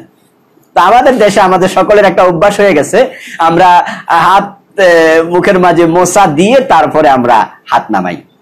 একটি হাদিসে আছে, জয়ীফ হলো একটি হাদিসে আছে, তবে দোয়া শেষ হাত নামিয়ে ফেলবেন, এটাই হলো প্রকৃত সুন্নাহ, এটাই সহিহ হাদিস দিয়ে সাব্যস্ত। ইয়াসিন আরাফাত ভাই জানতে চেয়েছেন মাসবুক ব্যক্তির নামাজ আদায়ের নিয়ম কি। হ্যাঁ, অনেকেই প্রশ্নটি করেছেন। আপনি 1 রাকাত পেয়েছেন, বাকি 3 রাকাত পাননি। 2 রাকাত পেয়েছেন, মাগরিবের 1 রাকাত পাননি। জোহরে 2 রাকাত পেয়েছেন, বাকি 2 রাকাত পাননি। এই জাতীয় প্রশ্ন, এগুলোকে মাসবুকের নামাজ বলা হয়। মাসবুকের নামাজ পড়ার নিয়ম হলো আপনি যে কয় রাকাত পান নাই ওই কয় রাকাত নিজ দায়িত্বে পড়বেন। তা আপনি যদি প্রথম রাকাত না পান তাহলে দ্বিতীয় রাকাত আপনি পেয়েছেন, তাহলে বাকি নামাজ তো ইমাম সাহেবের সাথে পড়লেন, আর বাকি 1 রাকাত যেটা পান নাই সেটা আপনি সূরা মিলিয়ে নেবেন। কারণ যেহেতু প্রথম রাকাত পাননি, ইমাম সাহেব প্রথম রাকাতে সূরা মিলাইছিল, আপনি তো পান নাই, এটা আপনার দায়িত্বে রয়ে গেছে, আপনি সূরা মিলিয়ে নেবেন। প্রথম 2 রাকাত পান নাই, তাহলে ইমাম সাহেব প্রথম 2 রাকাতে সূরা পড়ে ফেলছে, এখন এই সূরা আপনার দায়িত্বে রয়ে গেছে, আপনি এবার শেষ 2 রাকাতে সূরা মিলিয়ে নেবেন। ইমাম সাহেবের সাথে তাশাহুদ পড়েছেন, 1 রাকাত পেলেন, তাহলে বাকি ইমাম সাহেব সালাম ফিরানোর পরে আপনি আবার 1 রাকাত পড়ার পর 2 রাকাত হয়ে যাবে, 2 রাকাত পরে আপনি আবার তাশাহুদ পড়বেন, এইভাবে নামাজ পড়ে নেবেন। এই বিষয়গুলো আরো স্পষ্ট হওয়ার জন্য পার্সোনালি আলেমদের সাথে যোগাযোগ করবেন ইনশাআল্লাহ। শাহেদ ভাই জানতে চেয়েছেন আমি কিভাবে বুঝবো যে আমি অহংকার মুক্ত। সুবহানাল্লাহ, অহংকার মুক্ত হওয়া লাগবেই। আল্লাহ আমাদের তৌফিক দান করুক, কারণ যার অন্তরে সরিষা পরিমাণ অহংকার থাকে আল্লাহ তাকে জান্নাত দেবেন না, রাসূল বলেছেন। আল্লাহু আকবার। আপনার যে অহংকার নাই তা প্রমাণ হবে আপনি অন্যকে হেয় করেন কিনা, আপনি সত্য সামনে আসলে গ্রহণ করেন কিনা। আমি একটা কথা বলেছি, প্রমাণিত হলো কথাটা ভুল। সত্য প্রকাশিত হওয়ার পরে যদি আমি আবুল কালাম আজাদ ইনিয়ে বিনিয়ে ওই ভুলটার পক্ষে থাকি, বুঝতে হবে আমি অহংকারী। কোন মানুষের ব্যাপারে মন্তব্য করতে গিয়ে আমি বললাম সে কি বোঝে, সে কিচ্ছু জানে না, ইত্যাদি ইত্যাদি হেয় করে কথা বলা, তাহলে বুঝতে হবে আমার ভিতরে অহংকার আছে। রাসূলুল্লাহ সাল্লাল্লাহু আলাইহি ওয়াসাল্লাম বলেছেন ইন্নামাল কিবির বাতারুল হক ওয়া গামতুন নাস, অহংকার হলো সত্য গ্রহণ না করা, আরেকটা হলো মানুষকে তুচ্ছ তাচ্ছিল্য করা। আমি যদি দেখি যে এটা সত্য, আমার আগের কথাটা ভুল ছিল, আমার উচিত নির্দ্বিধায় বলা যে আমার আগেরটা ভুল ছিল, সরি আমি জানতাম না, এটা সত্য, এটা আমি গ্রহণ করেছি, আপনাদের জানিয়ে দিচ্ছি। মানুষ ভুলের ঊর্ধ্বে না, এই জন্য ভুল হতেই পারে। আমাদের বাবা আদম আলাইহিস সালাম ভুল করেছেন, আউয়ালু নাসিন, তিনি প্রথম ব্যক্তি, প্রথম ভুল করেছেন। আল্লাহ বলছে গাছের কাছে যেও না, গাছের কাছে গেছে, ফলও খাইছে, কিন্তু পরিণাম কি, রব্বানা যালামনা বলে মুক্তি পেয়ে গেছে। এই জন্য ভুল হলে স্বীকার করাতে কোনো অসুবিধা নেই, লজ্জা নেই, হীনমন্যতা ভোগা যাবে না। যদি ভোগেন আপনি ভুলের পক্ষে সাফাই গান, বুঝতে হবে আপনি অহংকারী, সত্য প্রকাশিত হয়েছে আপনি গ্রহণ করছেন না, কারণ আপনি হেয় হবেন এই কারণে। আর একটা তুচ্ছ তাচ্ছিল্য করা, এগুলো যখন আপনি করবেন না বুঝতে পারবেন যে আপনি অহংকার মুক্ত। আল্লাহ আমাদের সকলকে অহংকার মুক্ত হওয়ার তৌফিক দান করুন, আল্লাহুম্মা আমিন। এমডি দিদারুল ভাই জানতে চেয়েছেন রুহানি সাহাবা বলতে ইসলামে কোনো পরিভাষা আছে কি। এই বিষয়ে আমি কথা বলেছি, ফেসবুকে কয়েকজনকে স্ট্যাটাস দিয়েছি, আপনারা দেখেছেন যে না, ইসলামে রুহানি সাহাবা বলে কোনো পরিভাষা নেই। আলহামদুলিল্লাহ, আমাদের কলরবের ভাইয়েরা একটি গানে এটা বলেছেন, ওনারা অনেক কাজ করেন, আলহামদুলিল্লাহ, অনেক ভূমিকা ওনাদের ইসলামী সাংস্কৃতিক অঙ্গনে আছে, আমরা ওনাদেরকে ধন্যবাদ দেই। আজকে গান বাজনার বিপরীতে ওনারা ইসলামী সঙ্গীত উপহার দিচ্ছে। তবে এখানে হয়তো বিষয়টা ওনারা খেয়াল করেননি, শব্দের দিকে ভালো করে। আসলে রুহানি সাহাবা এটা আমরা হতে পারি না। সাহাবা, আল্লাহু আকবার, কত বড় পর্যায়, সুবহানাল্লাহ। এখন সাহাবাদের সম্মানের দিকে তাকালে আমরা রুহানি ভাবে তাদের কাছাকাছি হতে পারবো? বয়ে তো গলা শুকিয়ে যাওয়ার কথা। সাহাবাই কেরামের যে ঘোড়ায় চড়ে ওনারা যুদ্ধের মাঠে যেতেন, ওই ঘোড়ার পায়ে যে ধুলাবালি, যদি আপনাকে প্রশ্ন করি আপনার সম্মান কি ওই ধুলাবালির মতো হবে? কি বলবেন? একজন তাবিকে প্রশ্ন করা হয়েছিল, তিনি বলেছেন যে সাহাবী, তার যুদ্ধের মাঠে যে ঘোড়া দাবড়াতো, ওই ঘোড়ার পায়ের ধুলাও অনেক দামি আমার চেয়ে। আল্লাহু আকবার। ওই জন্য সাহাবীদের কাছাকাছি নিজেকে মনে করা, এর মাঝে বিনয় নাই, বরং আমিত্ব আছে। তা আমি আজকে দেখেছি যে উনারা এই শব্দটি পরিবর্তন করার সিদ্ধান্ত নিয়েছেন, এই মর্মে একজন ভাই পোস্ট করেছে। সত্য মিথ্যা আমি জানি না, আমি অনুরোধ করেছি যে এটা যিনি লিখেছেন তিনি হয়তো ভালো করে এটা ভাবেন নাই, খেয়াল করেন নাই, এবং যারা গান গেয়েছেন তারা হয়তো বিষয়টা নিয়ে অতটা ভাবেন নাই। এখন একটু ভুল হয়ে গেছে, সংশোধন করে নেবে, কিন্তু নিজেকে রুহানি সাহাবা মনে করার কোনো সুযোগ নেই। ইসলামে এমন পরিভাষা তৈরি করা যাবে না, এতে করে সাহাবাদের ইজ্জত হালকা হয়ে যাবে, এই পরিভাষাগুলো হালকা হয়ে যাবে। এই জন্য সাবধান, পরিভাষার প্রতি খেয়াল রাখতে হবে। সঙ্গী অর্থ সাহাবি না, যদি শাব্দিক অর্থ সঙ্গী, কিন্তু আমরা সাহাবি বলতে কি সঙ্গী বুঝি? আমার সাথে কেউ চললে কি সে আমার সাহাবি হয়? সাহাবি হলো বিশেষ পরিভাষা। রাসূল সাল্লাল্লাহু আলাইহি সাল্লাম কি ঈমানের সাথে দেখেছেন এবং রাসূল তাকে দেখেছে, ঈমানের সাথে মৃত্যুবরণ করেছে, তিনি হলেন সাহাবি। এই জন্য রুহানি ভাবে সাহাবি হওয়ার সুযোগ নাই, এই পরিভাষার কোনো ব্যবহারের সুযোগ নেই। আল্লাহ বুঝদান করুক। ইফতিখার ভাই জানতে চেয়েছেন, কাপড় পবিত্র করতে বিসমিল্লাহ বলে ধৌত করতে হবে? না, মোটেও না, এই জাতীয় জরুরত নেই। বিসমিল্লাহ বলে ধৌত করতে হবে, বিসমিল্লাহ বলা দরকার নেই। তবে হ্যাঁ, ভালো যে কোনো কাজে তো আমরা বিসমিল্লাহ বলি। যদি আপনি বিসমিল্লাহ না বলে কাপড় ধোন, কাপড় কিন্তু ধোয়া হয়ে যাবে। বিসমিল্লাহ বললে ভালো হতো। নাজিবুর রহমান ভাই জানতে চেয়েছেন, 4 রাকাত সুন্নাত শুরু করেছি, 1 রাকাতের পর ইকামত শুরু হয়ে গেছে, করণীয় কি? করণীয় হলো আপনি সুন্নাত 2 রাকাত পরে সালাম ফিরিয়ে ফেলবেন। 4 রাকাত দরকার নেই।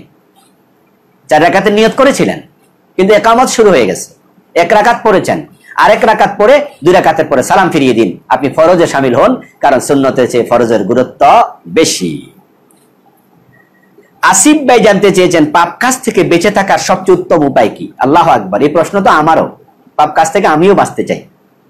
পাপ কাজ থেকে বাঁচতে হলে তাকওয়ার মান বাড়াতে হবে, আল্লাহ ভীতি বাড়াতে হবে, যে তিনি সব দেখছেন। ইয়ালামু খায়নাতাল আয়ুন, তিনি চোখের যে খেয়ানত সেটাও জানেন। ওয়ামা তুখফিস সুদূর, এবং অন্তর যেটা লুকিয়ে রেখেছে সেটাও তিনি জানেন। সবকিছু দেখছেন, সব রেকর্ড হচ্ছে, হিসাব দিতে হবে। এই চিন্তা যত বাড়বে, পাপাচারিতার প্রবণতা তত কমবে। যারা ডান হাতে আমলনামা পাবে তাদেরকে জিজ্ঞাসা করা হবে, এত চমৎকার আমলনামা কিভাবে পেয়েছ?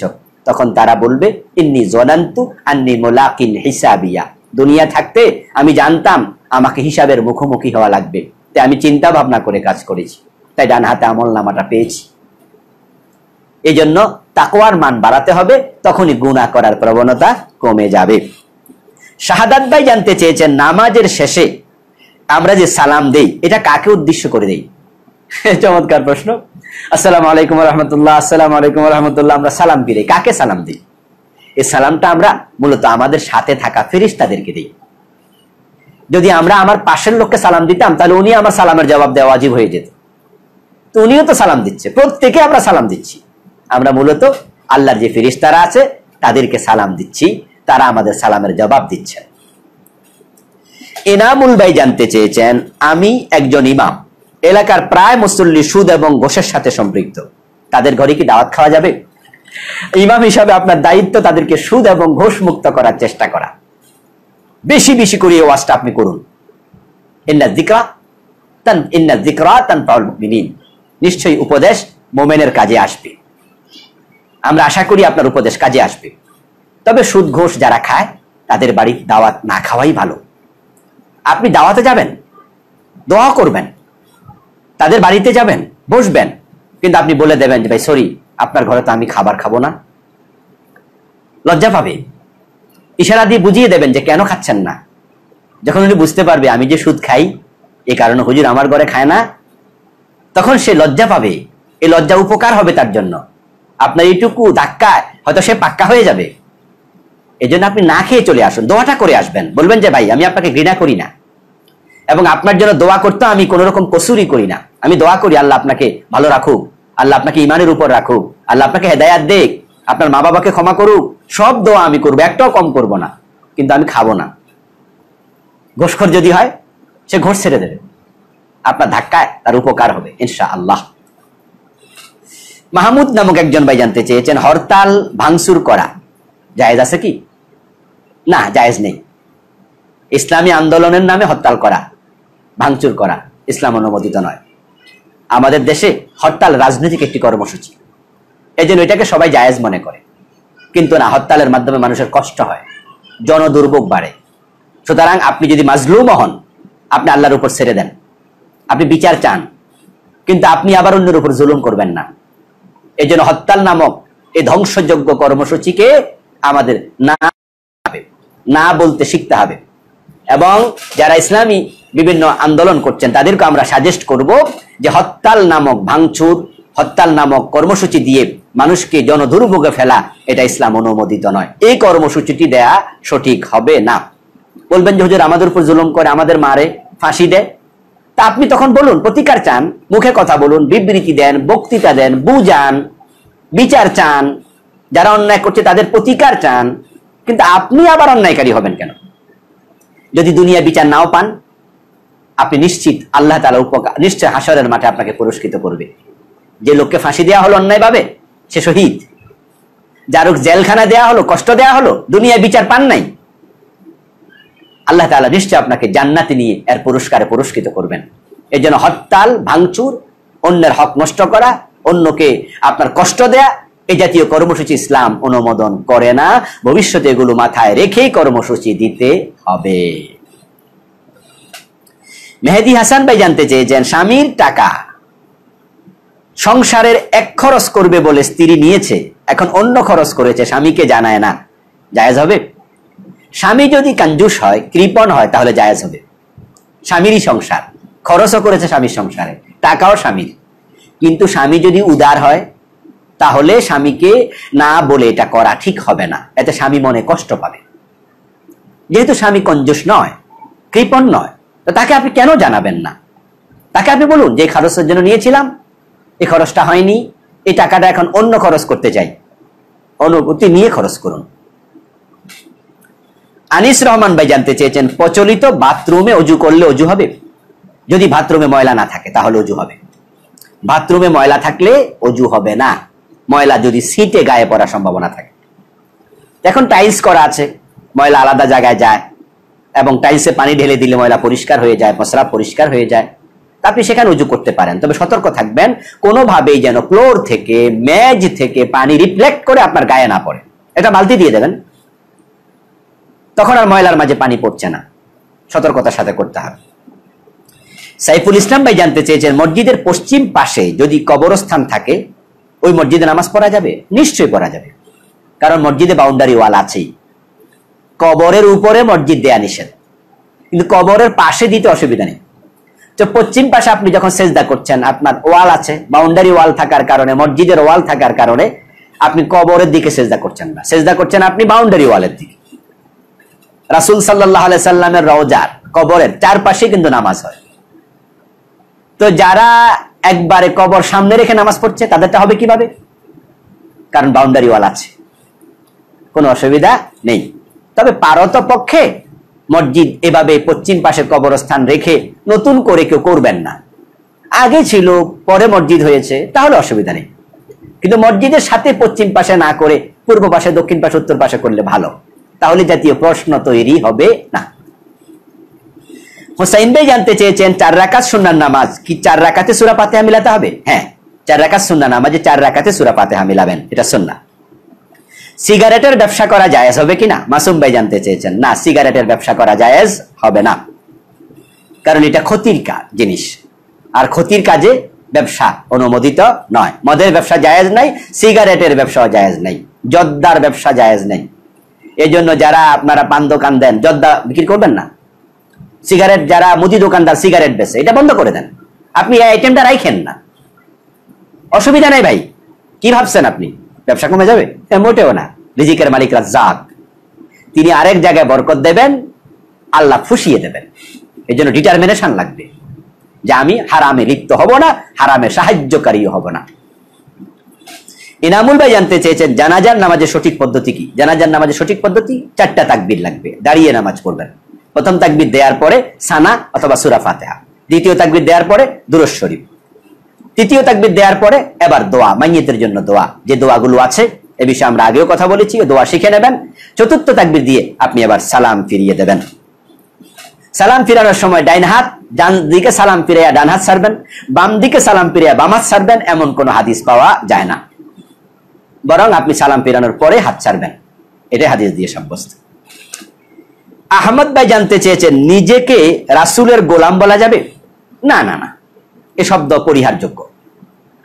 তবে আরবিতে গোলাম ছেলে অর্থে ব্যবহার হয়, কোরআন মাজিদে গোলাম ছেলে অর্থে এসেছে। আন্না ইয়াকুনু লি গোলাম ওয়া লাম ইয়ামসাসনি বাশার ওয়া লাম আকু বাগিয়া। মারিয়াম আলাইহিস সালাম বলছেন যে আমার ছেলে হবে কিভাবে, আপনি যে ছেলের সুসংবাদ দিলেন জিবরিল, আমার তো বিয়ে হয় নাই, কোনো পুরুষ তো আমাকে স্পর্শ করে নাই, আমি তো ব্যভিচারকারিনী নই। এখানে গোলাম মানি ছেলে, তো আরবিতে কোরআন হাদিসে গোলাম ছেলে অর্থে আসে, আর দাস হলো আব্দুন অর্থে। কিন্তু বাংলাদেশে গোলাম দাস অর্থে আসে, কারণ আমরা গোলামকে উর্দু অথবা পার্সি থেকে ব্যবহার করি। উর্দু অথবা পার্সিতে দাসকে গোলাম বলা হয়। তা আপনি রাসূলের ছেলে, এটাও সঠিক নয়। আবার রাসূলের দাস, এটা মোটেও সঠিক নয়, বরং আমরা আল্লাহর দাস। আমরা আব্দুল্লাহ, আব্দুর রাসূল নই, আমরা রাসূলের উম্মত। এই জন্য অতি আবেগ দেখানো দরকার নেই, নিজেকে রাসূলের গোলাম বলার মাঝে কোনো শ্রেষ্ঠত্ব নেই, বরং আমরা আল্লাহর গোলাম এটা বলার মাঝে শ্রেষ্ঠত্ব আছে। আমরা আল্লাহর গোলাম, রাসূলের উম্মত, এবং রাসূল নিজেও ছিলেন আল্লাহর দাস। আব্দুল্লাহ, এখানে গোলাম আমি পার্সি বা উর্দু অর্থে ব্যবহার করেছি, আল্লাহর গোলাম মানি আল্লাহর দাস। এই জন্য আমরা যখন কালেমা পড়ি আমরা কি পড়ি? আশহাদু আন্না মুহাম্মাদান আবদুহু ওয়া রাসূলুহু। রাসূল নিজে আব্দুল্লাহ, সুবহানাল্লাহ জাসরা বিআবদিহি লাইলাম মিনাল মাসজিদিল হারাম। রাসূল নিজে আব্দুল্লাহ ছিলেন। ঈসা আলাইহিস সালাম বলেন ইন্নী আব্দুল্লাহ আতানিয়াল কিতাবা ওয়া জাআলানি নাবিয়্যা। এজন্য রাসূলের গোলাম, রাসূলের দাস, এগুলো বলার মাঝে অতি আবেগ আছে এবং শিরকের একটা সম্ভাবনা দেখা দেয়। কারণ আমরা আল্লাহর গোলাম, আমরা আল্লাহর দাস। এজন্য আমরা দুনিয়ার আর কারো দাস নই, আমরা আল্লাহকে সেজদা করি, রাসূলকে নই। রাসূল নিজে আল্লাহকে সেজদা করতেন, আর রাসূল সাল্লাল্লাহু আলাইহি ওয়াসাল্লাম আমাদের এটাই শিখিয়েছেন যে তোমরা কুনু ইবাদাল্লাহ, তোমরা আল্লাহর গোলাম হও, আল্লাহর দাস হও। উনি বলেননি আমার দাস হও। আশা করি বুঝতে পেরেছেন। হাবিব ভাই জানতে চেয়েছেন, মুসাফির যদি সফরে কসর নামাজ না পড়ে পূর্ণ নামাজ পড়ে হবে কি? ওলামায়ে হানাফ বলেছেন ঠিক হবে না। অন্যান্য মাসলাক ওলামারা বলেছেন ইখতিয়ার আছে। সফর অবস্থায় রোজা রাখা অথবা না রাখার যেমন ইখতিয়ার আছে, অন্যান্য মাযহাবের আলেমরা বলেন নামাজ কসর অথবা তামাম করার ইখতিয়ার আছে। কিন্তু ওলামায়ে হানাফ বলেন এটা আল্লাহর পক্ষ থেকে হাদিয়া, সুতরাং আল্লাহর হাদিয়া গ্রহণ করা উচিত। তাই মুসাফির কসরই করবে, তামাম করবে না, নামাজ পূর্ণ করবে না। সজীব ভাই জানতে চেয়েছেন, ওষুধ খাওয়ার পূর্বে বিসমিল্লাহ বলা যাবে? কেন বলা যাবে না? আমাদের দেশে কোন কোন জায়গায় কুসংস্কার আছে, নামাজ ওষুধ খাইতে বিসমিল্লাহ কইলে ওষুধের গুণ থাকে না। এটা একবারে বাজে কথা, ফাও কথা। বরং ওষুধ কোনো কাজ করবে না আল্লাহ যদি অনুমতি না দেয়। এজন্য আমরা বিসমিল্লাহ নিশ্চয়ই পড়ব। আরিফুল ইসলাম ভাই জানতে চেয়েছেন, ব্যাংক থেকে দেয়া শিক্ষা বৃত্তি গ্রহণ করা যাবে? যদি ইসলামী ব্যাংক হয় তাহলে গ্রহণ করতে কোনো আপত্তি নেই, তারা বুঝে শুনে দিচ্ছে, শরিয়া কাউন্সিল আছে। আর যদি অনিসলামী ব্যাংক হয় তাহলে আপনি গ্রহণ না করাই ভালো, কারণ সেখানেও সুদের টাকা থেকে তারা দিচ্ছে। আশা করি বুঝতে পেরেছেন। সালিম ভাই জানতে চেয়েছেন, ট্রেইলারের জন্য মহিলাদের, যারা ট্রেইলার, মহিলাদের অনিসলামিক পোশাক যেমন হাতা কাটা ব্লাউজ, হাতা কাটা জামা বানানো ঠিক হবে? আমরা বলবো না, বানানোই ভালো। তবে বানাতে পারবেন তারা যদি নিজেরা একান্তে ঘরে পড়ে। কিন্তু রাস্তায় পড়ে বেড়াবে, তাহলে আপনি যদি বলেন যে এরকম হলে আমি বানাবো না, তাহলে বেশি ভালো। তবে যেহেতু এটা আপনার নিয়ন্ত্রণে না, সে কি ঘরে পড়লো না বাহিরে পড়লো আপনি জানেন না, সেহেতু বানালে আশা করি গুনাহ হবে না। আব্দুস সালাম ভাই জানতে চেয়েছেন, চাচাতো ফুফাতো ভাইয়ের মেয়ে কি আমার মুহাররম? না, মোটেও না।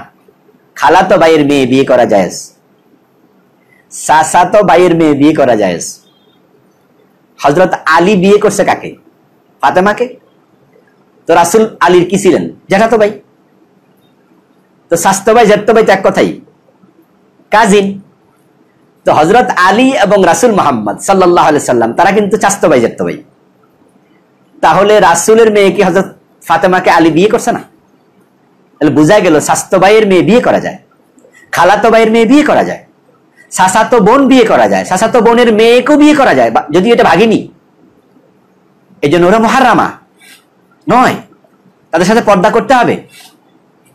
এই জন্য ফুফাতো বোনের মেয়ে, স্বাস্থ্য বোনের মেয়ে, ফুফাতো ভাইয়ের মেয়ে, খালাতো ভাইয়ের মেয়ে, ওদের সাথে পর্দা করতে হবে। আপন ভাইয়ের মেয়ের সাথে পর্দা করা লাগবে না, আপন বোনের মেয়ের সাথে পর্দা করা লাগবে না, তারা মুহাররামা। আশা করি বুঝতে পেরেছেন। নুরুল আহাদ ভাই জানতে চেয়েছেন, শেয়ার বাজারে ব্যবসা করা যাবে?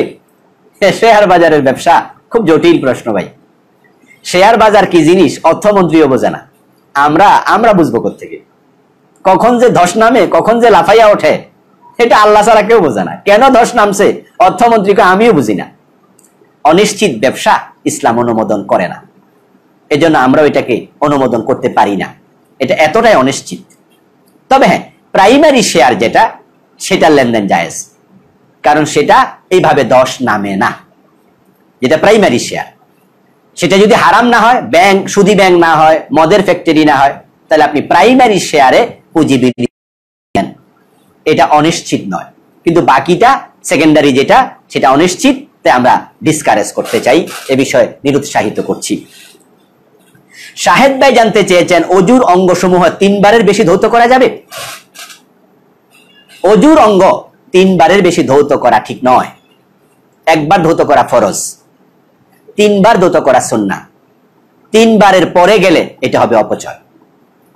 সওয়াবের নিয়ত করলে হবে বেদাত, আর সওয়াবের নিয়ত ছাড়া যদি করেন বেদাত হবে না, তবে পানির অপচয় হবে, আর অপচয় করা জায়েজ নাই, নিষেধ। আব্দুর রাজ্জাক ভাই জানতে চেয়েছেন, বিড়ালের গা ভেজা পানি যদি গায়ে লাগে ওই কাপড় পরে নামাজ হবে? উনি বিদেশে থাকেন, বিড়াল গোসল করাতে হয়। তো বিড়াল যদি শুরুতে গোসল দেন, আপনি জানেন না তার গায়ে ময়লা আছে কিনা, ওই পানিটা গায়ে পড়ে, ওই কাপড় পরে নামাজ পড়বেন না। কিন্তু বিড়ালকে আপনি গোসল করিয়ে ফেলেছেন, বিড়ালকে গোসল করিয়ে ফেলার পরে করালেন, এখন তাকে দাঁড় করায় রাখছেন, সে গা ঝাড়া দিয়েছে, এখন পানিটা পড়েছে, আপনি জানেন যে তার গায়ের পানিটা নাপাক নয়, ওটা গায়ে পড়েছে, তাহলে নামাজ হবে। তবে উত্তম হলো ওই পোশাকটা পরিবর্তন করে নামাজ পড়া। এমদাদ ভাই জানতে চেয়েছেন, আমার এক রক্তের সম্পর্কের আত্মীয়া জেনায় লিপ্ত, তাকে বুঝিয়েছি অনেক, সে জেনা থেকে ফিরে আসে না, বরং আমার উপর রুক্ষ, তার সাথে সম্পর্ক রাখা যাবে? হ্যাঁ ভাই, সম্পর্ক রাখুন, তাকে বোঝাতে থাকুন। সম্পর্কহীন হলে সে আরো ব্যভিচার করতে থাকবে, এবং সে তার মুহাররামা নারী। আমি সম্পর্কটা উল্লেখ করলাম না, উনিও যদি উল্লেখ করেছেন। এজন্য আপনাকে বলবো, রক্তের সম্পর্কের আত্মীয় মুহাররামা নারী, তাকে আপনি বুঝাতে থাকুন, তাকে বুঝান ব্যভিচার যে অন্যায়, এটা যে কবিরা গুনাহ। আশা করি সে ফিরে আসবে ইনশাআল্লাহ। জানতে চেয়েছেন যে, সরি, এই উত্তরটা আমি দিয়ে দিয়েছি আলহামদুলিল্লাহ। আমরা একবারে শেষ দিকে এসে গিয়েছি। আজকে আমি প্রায় 60-এর মতো প্রশ্নের উত্তর দিয়েছি। প্রশ্ন আপনার, উত্তর আমাদের সবার। অনেকে প্রশ্ন করেছেন, আমরা উত্তর দিতে পারিনি, সেজন্য দুঃখিত। একদিনে সকলে উত্তর দিতে পারবো না। যারা সালাম দিয়েছেন, ওয়া আলাইকুমুস সালাম ওয়া রাহমাতুল্লাহি ওয়া বারাকাতুহু, জবাব দিচ্ছি। যারা শুভ কামনা করেছেন, দোয়া করছি আল্লাহ আপনাদের এই কামনা কবুল করুক, দোয়া কবুল করুক। আমাদের এই ভালোবাসা যেন আল্লাহ জান্নাতের ওসিলা হয় ইনশাআল্লাহ। আবার দেখা হবে যদি সুস্থ থাকি, বেঁচে থাকি, আগামী সপ্তাহে। তারা যে কথাগুলো বললাম, আমাকে আপনাদের সকলকে আমল করার তৌফিক দান করুন। আল্লাহুম্মা আমিন। সুবহানাকাল্লাহুম্মা বিহামদিক, আশহাদু আল্লা ইলাহা ইল্লা আনতা, আস্তাগফিরুকা ওয়া আতুবু ইলাইক। যারা এখনো শেয়ার করেননি, মেহেরবানি করে একটু শেয়ার করে দিন, অন্য মুসলমানদেরকে জানার সুযোগ করে দিন। আসসালামু আলাইকুম ওয়া রাহমাতুল্লাহি ওয়া বারাকাতুহু।